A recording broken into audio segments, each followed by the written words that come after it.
3 साल पहले वाशिंगटन में दिए एक इंटरव्यू में जब वित्त मंत्री निर्मला सीतारमण से सवाल पूछा जाता है कि रुपए की वैल्यू दिनों दिन क्यों गिर रही है, तो इसका जवाब देते हुए वित्त मंत्री निर्मला सीतारमण कहती हैं, रुपए की वैल्यू गिर नहीं रही है, बल्कि डॉलर मजबूत हो रहा है।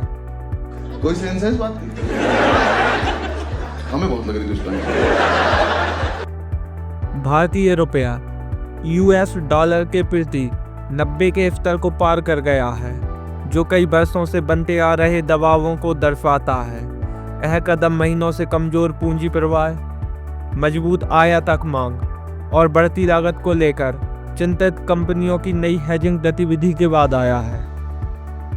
रुपया इस साल अब तक डॉलर के मुकाबले 5% गिरकर एशिया की सबसे खराब प्रदर्शन करने वाली मुद्राओं में शामिल हो गया है।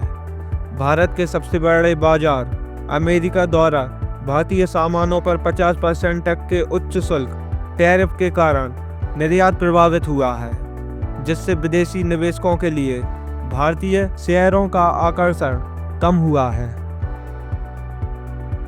अमेरिका द्वारा भारत पर लगाए गए भारी भरकम टैरिफ ही रुपए की कमजोरी की सबसे बड़ी वजह है। 2 अप्रैल 2025 के बाद भारत पर अमेरिका ने 50% तक का टैरिफ लगाया है।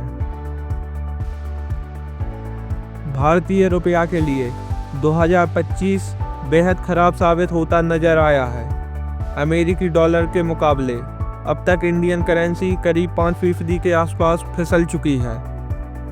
पहले से ही रिपोर्ट्स में बीते कुछ दिनों से जारी गिरावट के आधार पर इसके 90 के नीचे लुढ़कने का अनुमान जाहिर किया जा रहा था और बुधवार को खुलने के साथ ही रुपया इससे भी नीचे अपने नए लो लेवल पर आ गया।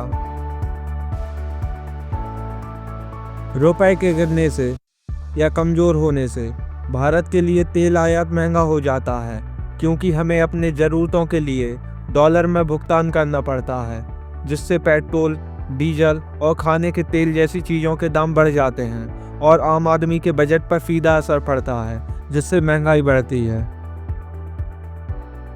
भारतीय रुपए में कमजोरी या गिरावट विदेशों से आयात होने वाले सामानों की लागत को बढ़ाता है, इससे महंगाई बढ़ती है। इसके अलावा लोन और विदेशी शिक्षा महंगी हो जाती है। रुपए की गिरावट आम आदमी के निवेश और बचत को भी प्रभावित करती है। निर्यात, विदेशी निवेश, एनआरआई की रेमिटेंस वगैरह के जरिए अगर भारत में ज़्यादा डॉलर आते हैं तो रुपया मजबूत होता है। इसके उलट स्थिति यानी ज़्यादा आयात, विदेशी निवेशकों का भारतीय कंपनियों से निवेश वापस खींचने जैसी स्थितियों में रुपया कमज़ोर हो जाता है।